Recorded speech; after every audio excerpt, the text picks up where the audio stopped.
Isa pong mapagpalang araw at dito po sa pag-iikot namin sa 8 munisipyo, no, at kahapon no, nandito tayo at gusto natin magpahingi ng appointment dito kay Brigadier General Sir Ricky Bunayog at nagagalak po tayo at nakabalik tayo at pinabisit tayo to welcome at malaman natin kung ano yung kaniyang security plan dito po sa gaganapin na papalapit na election, lalong-lalo na po na ang 8 municipality nyo accredited ng STVALM ay ano po ang kanya masasabi na galo-halo po dito yung magkakatunggali, may minilip at minsan may iba pang grupo at meron din mga rido.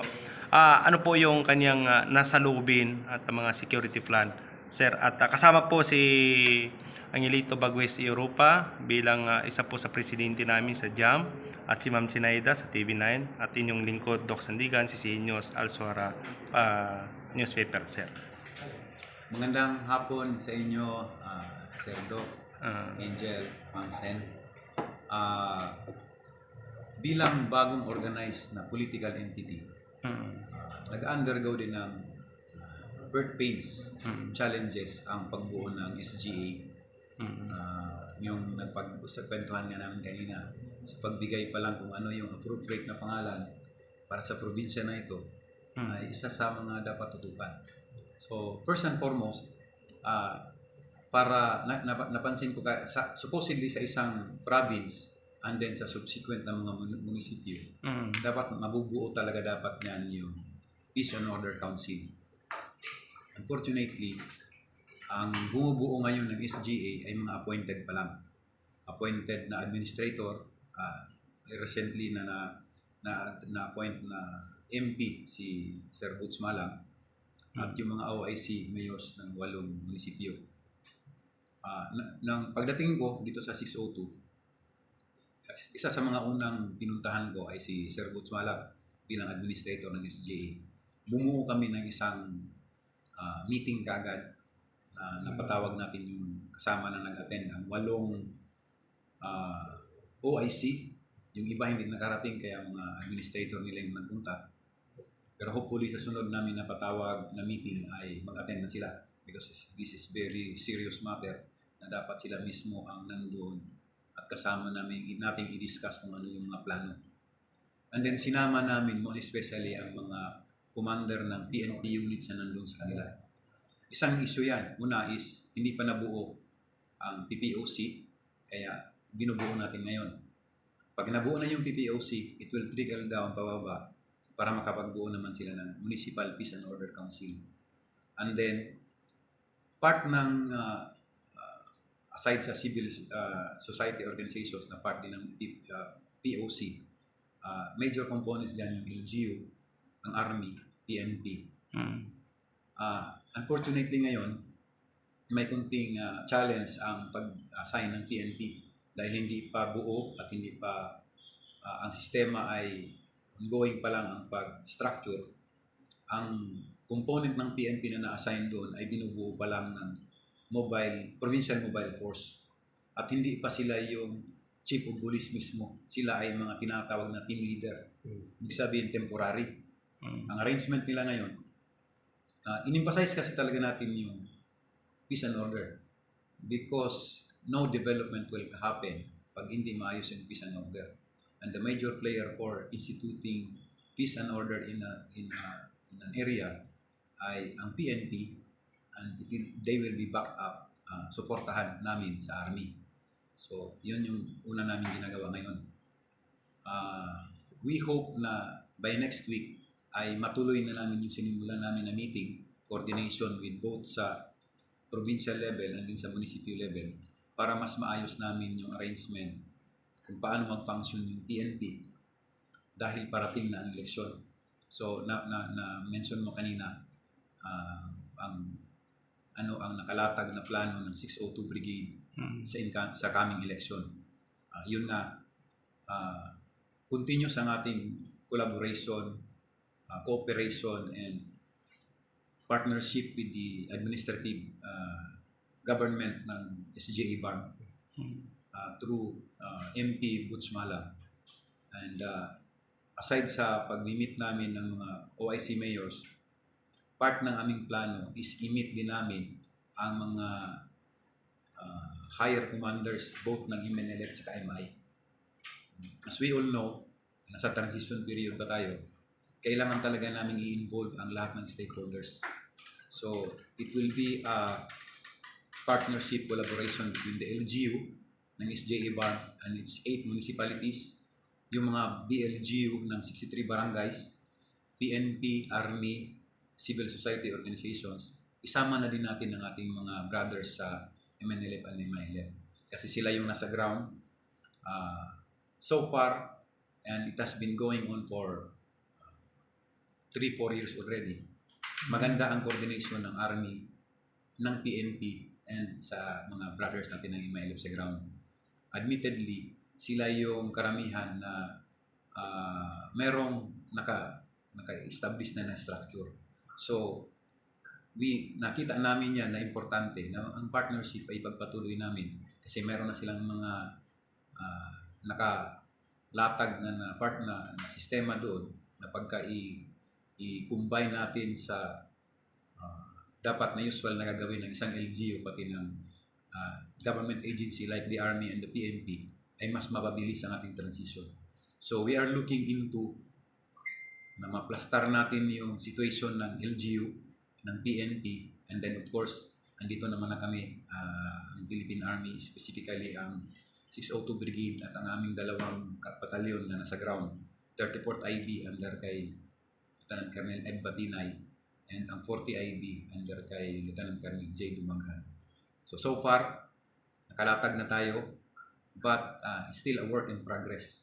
Meron pa kaming series of meetings na dapat i-conduct para mas magiging smooth. Na-mention mo din kanina yung RIDO na existing. Admittedly, meron pa mga existing na medyo tumatantya lang. And so far, we maximized your visibility namin. We nag-propose actually kami kay Gov.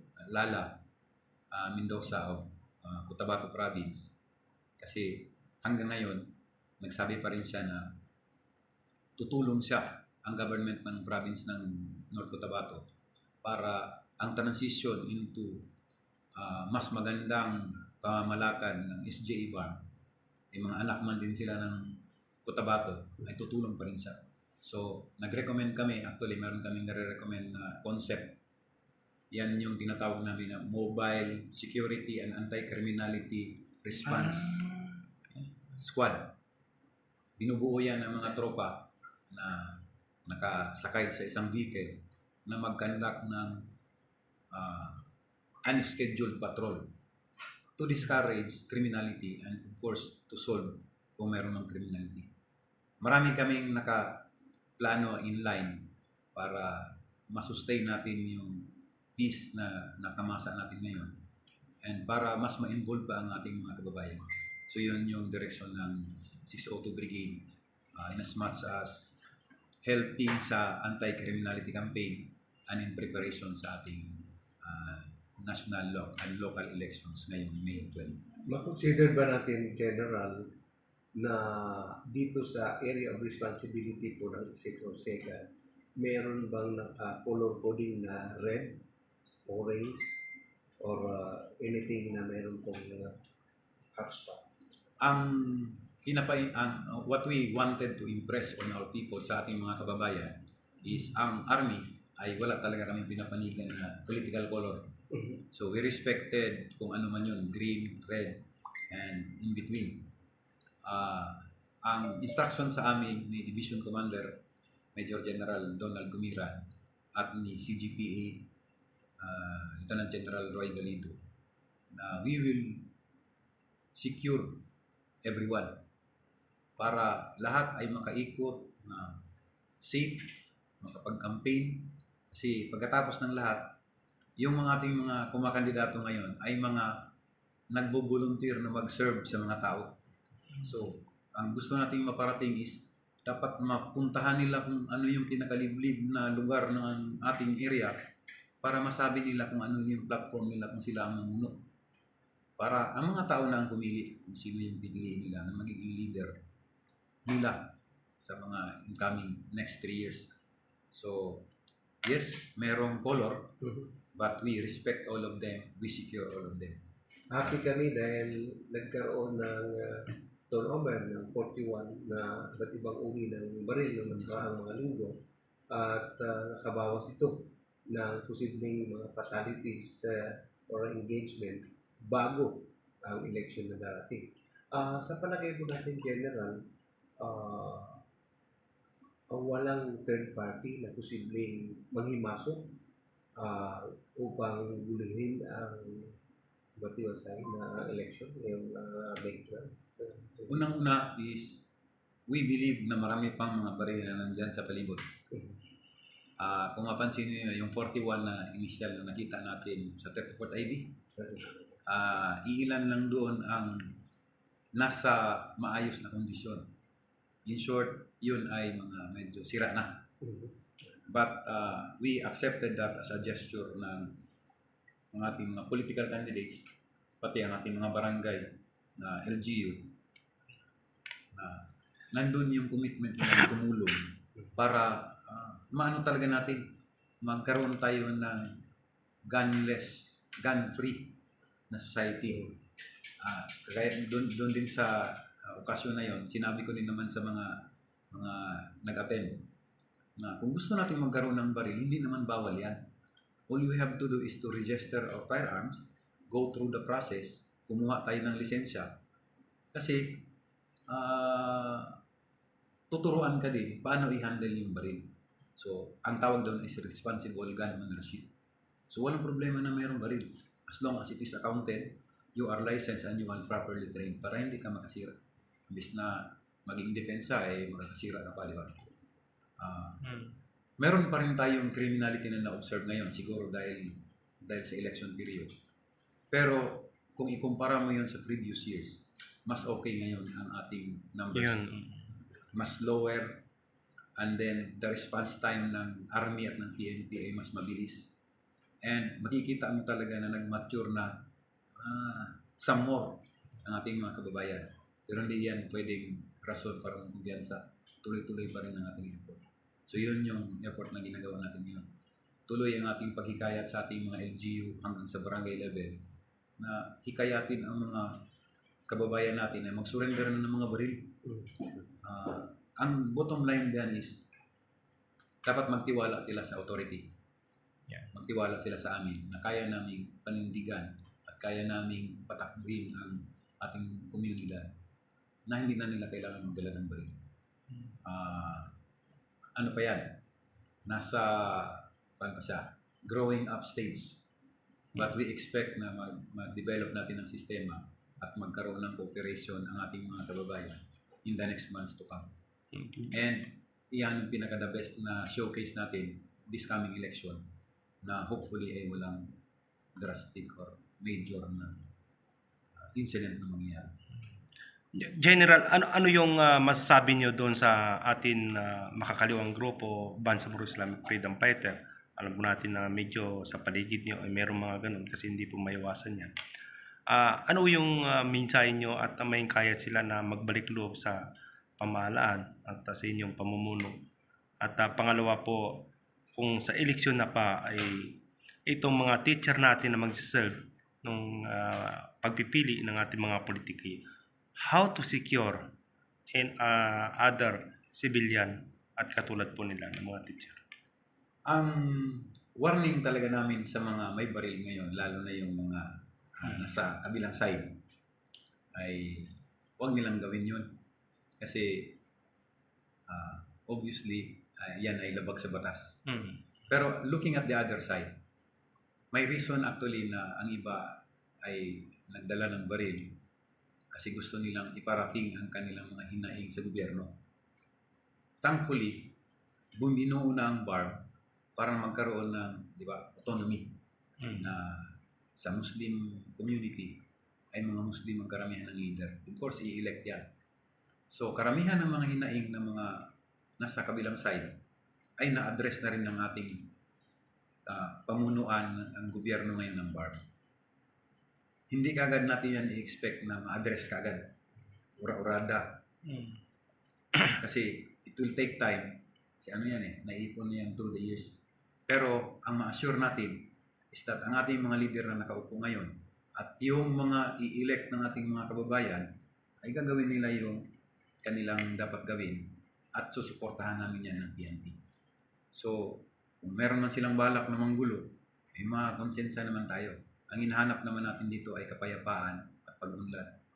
At hindi sila makakatulong pagpatuloy pa rin nila yung paggamit ng baril, paggamit ng dahas. Pangalawang point, sa ating mga teacher, nandito na ako 1995. Pang 12 years and a half ko na dito sa area. And laging challenge yung security. Marami na rin talagang nangyari yan noon. Itong pinaplano natin ngayon, ito yung ongoing natin approach is two-way. Kailangan talaga din na aware yung ating mga teacher, pati yung mga taga-Comelec. Kung may nabalitaan sila or may napansin sila na kaduda-duda, report na kagad sa amin. Kasi we cannot cover every inch ng area dito sa area natin. Kailangan talaga natin ng active na contact, active na partnership between teachers, Comelec, and then kami sa Army at PNP. Para kung the first sign na meron ng medyo alanganin, sabi na kagad para makapagpadala kagad kami. Kasi di talaga natin kayang i-cover yan buo. So far, marami na kami meeting na nagawa between Comelec at yung mga sa LGU. Kasi tuloy-tuloy pa rin ang ating MPOC, PPOC. Ang MPOC, Municipal Peace and Order Council, Provincial Peace and Order Council. Doon kami nag-exchange ng mga observations. And then nag-recommend din sila. Kaya maganda yung exchanges ng information. Hopefully, it will remain effective at yung kapag-contribute tayo by ensuring na walang major incident na mangyari ngayong election sa May 12.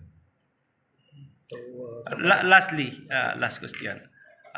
Baka meron kayong mga mensahe doon sa atin mga kababayan na magbalik loob na rin yung iba pa ng mga Bangsamoro Islamic Freedom Fighter. Kasi nung nakaraan nakita po namin sa Kapitolyo ng Buluan yung binigyan din ng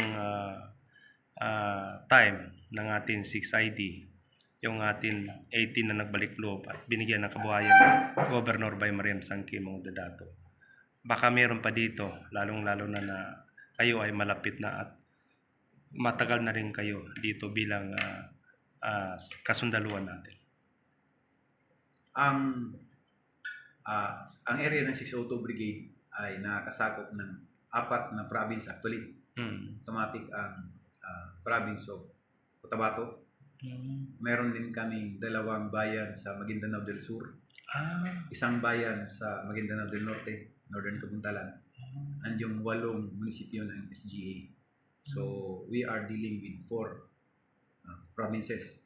As far as we know, yung 4 na yun ay may mga kanya-kanyang sariling program para sa ating mga nagbalik loob na at sa mga magbalik loob pa lang.